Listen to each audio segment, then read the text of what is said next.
Welcome to today's episode of the Red Roll Starter Podcast. We have a special guest joining us today, Naomi Baber from Baber & Co., who are a property management specialist company. Now, in this interview, Naomi's going to share some of her strategies and secrets for using social media to grow her rent roll. And I think you'll want to have a pen and paper ready for you when you're listening to today's episode. She shares some absolute gold.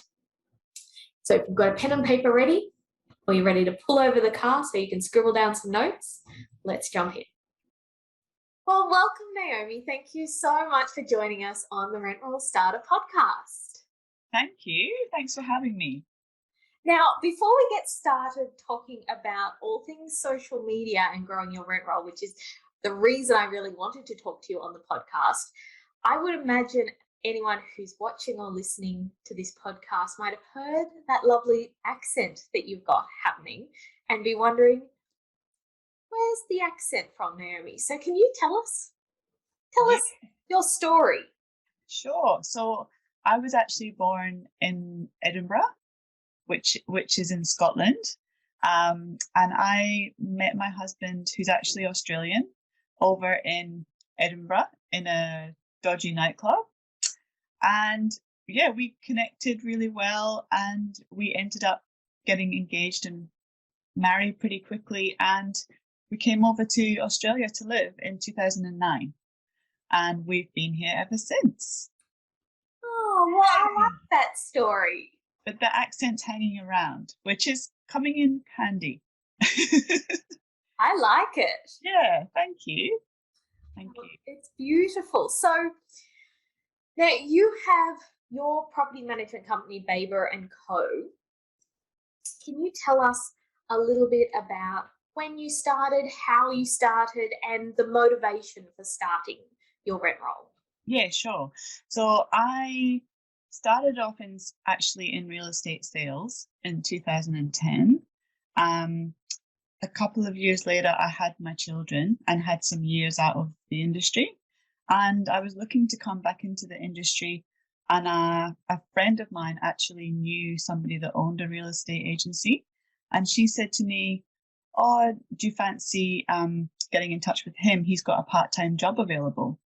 And we had a chat, and he actually had a property management position available, not sales. And I thought, oh yeah, that sounds pretty good. I'll give that a go. That was 2014. And I just fell in love with it.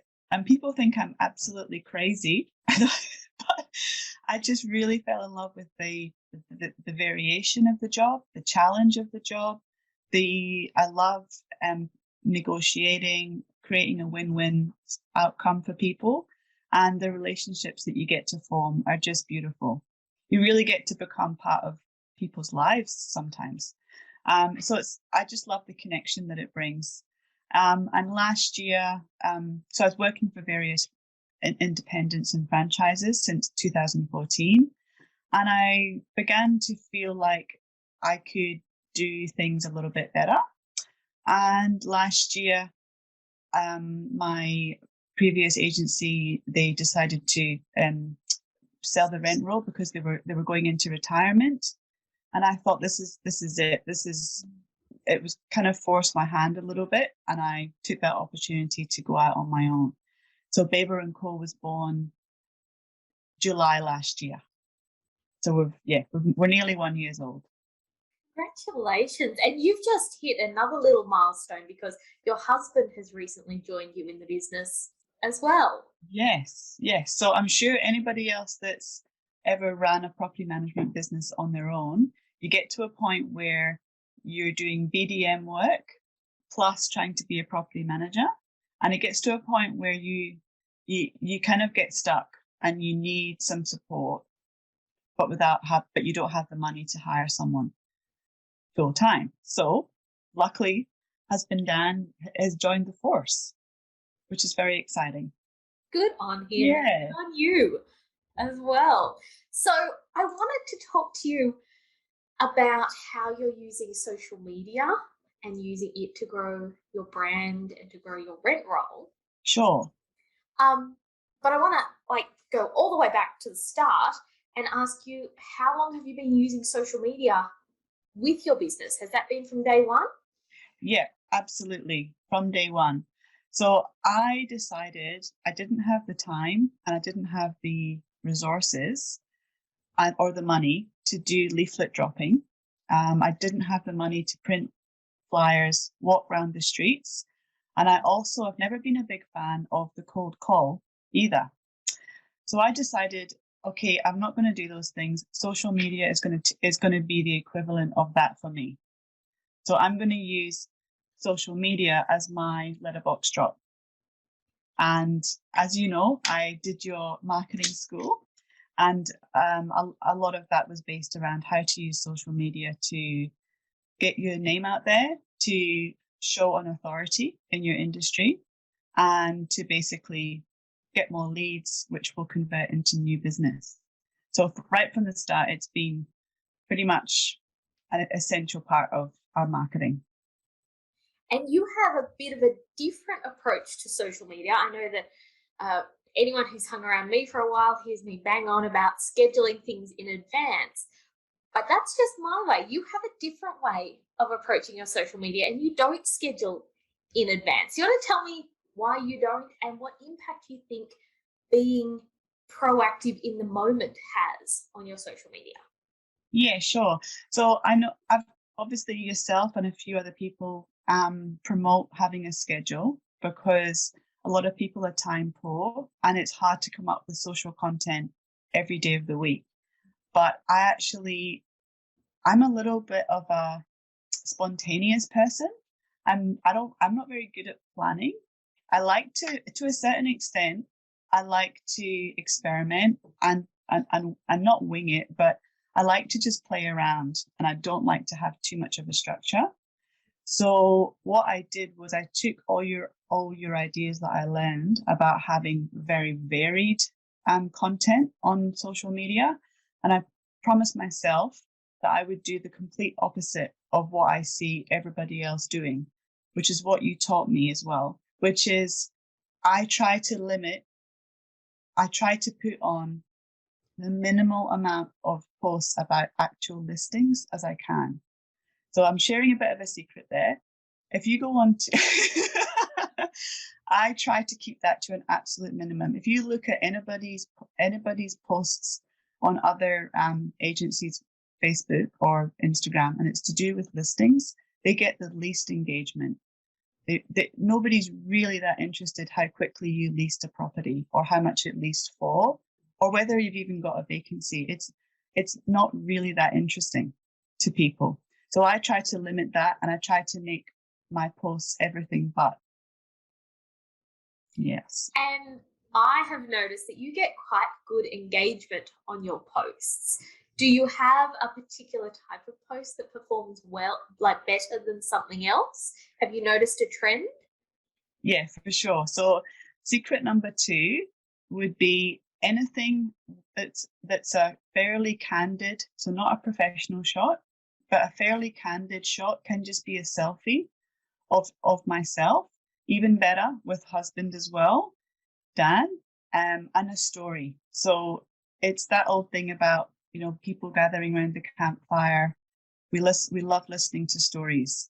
And so if I've come across a story from a disgruntled landlord about their current agency, or just a little bit of a history about me, or a little bit of a story about a tenant who's managed to purchase a house or something like that, people really love a story. And even when you're typing it, you think, oh, this is really long. Is someone really going to read all this? They actually do. And it seems to get quite a lot of likes. So I'm fairly spontaneous. So if something's happened in my day that sparks a bit of passion or a bit of emotion inside of me, I quickly, and another thing I do is if I've got my hair and makeup done, I'll take a selfie and I'll have a little bank of selfies in my gallery, so that if I might be feeling passionate that day and I've got a story to tell, but I may not be looking very social media-esque, but I'll just grab a selfie and then I'll write my story with that selfie. Yeah. Awesome. I love that. Thank you so much for sharing those little secrets with us. That's okay. I love what part of my whole core value is I love to help others. So if anyone needs a little bit of this is going to help someone else, then that's brilliant. Yeah. And it certainly will. I want to ask you about tagging other businesses. I've noticed that you are quite proactive with your social media strategy of to include other business owners or businesses Yeah, in your sure. posts and highlight and feature others and tag them. Do you find that that helps with your reach, your engagement? What impact does that have? Yes, it can do. So the reason I actually learned that little trick was when I was doing my full real estate license. We had a trainer, and he just mentioned that. He said, guys, you don't have to always talk about yourself to market yourself. People are going to get bored hearing about you. So why don't you talk about others? It's still exposure for yourself, but it's in an even more positive light because you're supporting others. And that really suits me because I already love using and supporting other businesses. I'm not doing it just as a marketing tool. It's genuinely something that I've already done for years, and I already know everybody in the town. So it's just been great. So every Friday night we do have a bit of a structure there, and every Friday night we choose a local business that we want to support, and we give them a shout out and have a little, if we can, have a selfie with them or a picture of them or something. And that's another little tip. Always use an image as well. I find that posts that don't have an image of a person don't really do that well or so well. Yeah. Absolutely agree with that. And so, like, the question on probably everybody's lips at the moment is, what impact do you think your social media has had on your business? So it's at the moment, the last time I checked, when I looked at new business, it was sitting at about 40% coming in from social media now. So it was at about 20, then it went to 30. At the moment, we're up at 40%. But I have to be honest though, that's not just from just my personal Facebook page. It's also from people tagging me in Facebook groups. So what happens is someone says, do you know a good property manager on the Gold Coast? And because I keep myself very active on Facebook and in different groups, we do get tagged a fair bit by tenants, by owners, and it's and other businesses. It's great. And then what people will do is they'll jump onto our Facebook page to check us out. If they can see that we're active most days, we've got 5-star rating, it adds to that credibility. So it's like having a good Facebook page that's active. It's like an accessory. And then people can get to know you a little bit better once they've checked you out. And then hopefully they'll pick up the phone and give you a ring. And that's what's been happening recently. So it's not that my page alone is getting the new business, but it acts as a credibility tool when someone's checking you out. So yeah, quite holistic in that it's just one piece of the pie. Yeah, exactly. And I've had people say to me, and this is something that you said, Ellen, that people will be in the background. You don't even know they're there. They're watching your posts. They're not liking anything. They're not commenting. And then one day they'll just message you and say, I've been following you for a couple of months. Can you come round and do an appraisal? And you think, brilliant. So you might not think it's working, but then when you get that message or that phone call, you go, brilliant. All this crazy obsessed social media is working. And I think when you look at our own behavior, I'm one of those lurkers myself. I follow so many people on social media, and I follow them for months or years before I reach out and say, oh, I'd like to buy your product or I'd like to work. Yeah. Well, they say it takes, up to, I think it's 15 or 16 touch points sometimes. with people to before they want to really engage. So I just try to be really consistent. Like I said, we don't really have much of a structure. I just make sure that I try to post at least once a day. Friday nights are a shout out, and I do have another little thing that we do as well, just to boost our following, and that's we do a giveaway as well. We do a competition every month as well with another local business. And that means that they get more followers, we get more followers, we get to support another local business. And it's just a fun, nice thing to do every month to help get our name out there. I love that. And what a fantastic idea to partner with another business. Yeah. It would have an impact on both of your followers, exactly. reach and engagement. Exactly. And it's quite good, especially for the person we're working with for the giveaway, because for instance, if you're doing a giveaway for a beauty treatment, you know that all the likes that other person's going to get from the competition, it's a targeted audience. So every like they get, it's probably going to be someone that genuinely is interested in having a beauty treatment. Yes. And somebody who lives in the right area. Exactly, that's right. Exactly. It's the right demographic, it's the right location. Yeah. So it's hopefully going to lead to future business for them as well. Yeah, absolutely. So if you were able to narrow it down to just one thing that has had the biggest impact on your social media, would you be able to narrow it down to one thing? I'd probably be able to say the three key things. That seems fair. So the first thing, which I find super important, is when you're posting. So popping something up in the middle of the day on a weekday, it just doesn't get any traction. No one's really looking at social media that much during the day because most people are working. So I always try to do my big thing would be, if you're popping out a post, make it early in the morning, like 6, 7, or if you can't do it, then do it the other end of the day, maybe 6:30 p.m. onwards. That's quite good.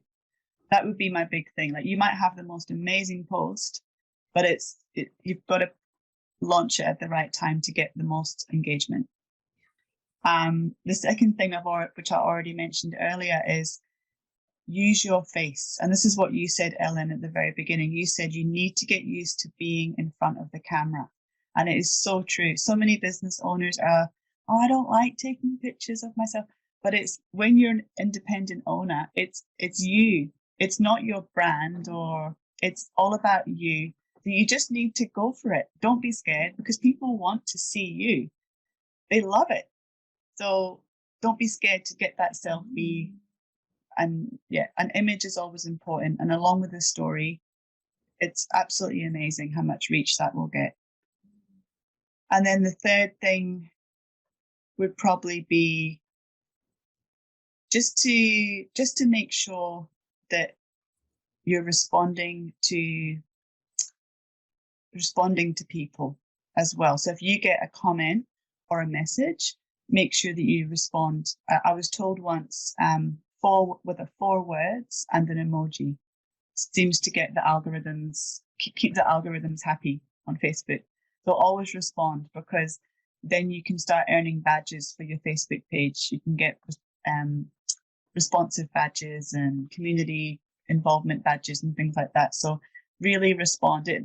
And you perhaps have to be a little bit obsessed like I am and be on there a little bit more than you might like to, but it does pay off if you engage with people that want to speak to you. And with your numbers of 40% of your leads, is that 40% of your leads or 40% of your rent roll? That's 40% of newly signed business. Awesome. Yeah. Coming as a result of your social media activity. Yeah. So that's actual signed business. It's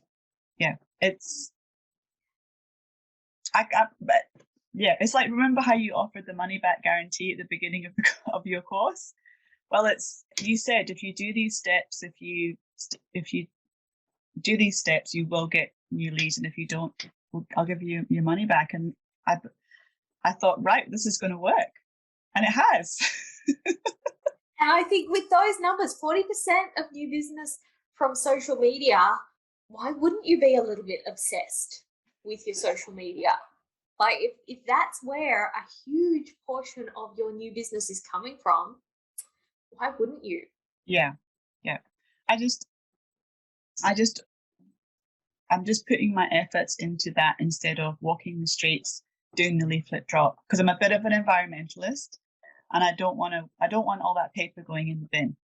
So I thought I love to be digital. I love to be paper free. Our office is pretty much paperless. We do everything by DocuSign and Inspection Express. So I thought, well, let's make our marketing paperless too.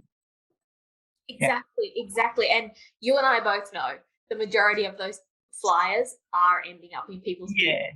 Yeah. So this is a fabulous way to still be in front of people and in front of the right people without polluting the environment and filling up people's recycling bins. Yeah, pretty much. I mean, I know it works for some people, and that's great, but it's just I'd rather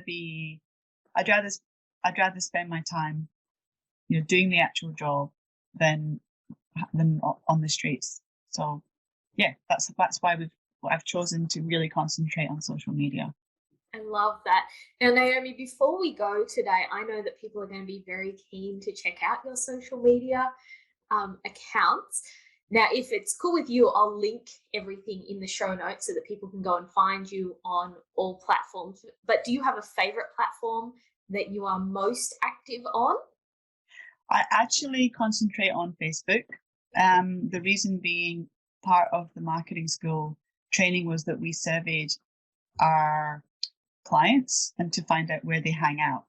And I think we were 85% of our clients hang out on Facebook. So that's why we tend to put a lot of our focus on Facebook, but we are on Instagram and we are on LinkedIn as well.